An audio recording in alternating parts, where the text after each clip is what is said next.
ଦେଖନ୍ତୁ ମନରେ ଗୋଟେ କ୍ଷୋଭ ରହିଲା। ଗତ ଥର ମୋର ସାଂସଦ ଲଢ଼ିବାର ନଥିଲା, ଏମ୍ଏଲ୍ଏରେ ନିଶ୍ଚିତ ଭାବେ ଜିତିଛନ୍ତି। ଗୋଟେ ଦଳ ମୋର ପ୍ରତି ଅବିଚାର କଲା, ସାଂସଦ ଲଢ଼ିଲା, ସେଥିପାଇଁ ମୁଁ ପରାଜୟ ହେଲି। ଆଉ ସରକାର ଯେଉଁ ଡବଲ ଇଞ୍ଜିନ୍ ସରକାର, ଡବଲ ଧମାକା ବର୍ତ୍ତମାନ ଚାଲିଛି ଓଡ଼ିଶାରେ। सर्वोपरि नुआपड़ा जिले में बहुत इरिगेशन प्रोजेक्ट हो सारा। कृषक मैंने धान अभाव बिक्री होता, सहायता मूल्य पाई नथिले। धान जो 3100 टंका जो सरकार कले से कृषक मैंने बहुत खुशी अच्छा।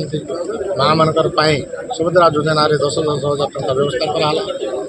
प्रधानमंत्री सड़क योजना रे सरकार जो केंद्र सरकार अधिक फंड्स नुआपड़ा जिला प्रोवाइड कर बिजली सड़क को गुरुत्व देते। पानीय जलर व्यवस्था के गाँ गाँ पहुँचब गुरुत्व देते। तेणुक सब प्रकार आम अनुप्राणित होकर आज पद्म चिन्ह बीजेपी योगदान कर।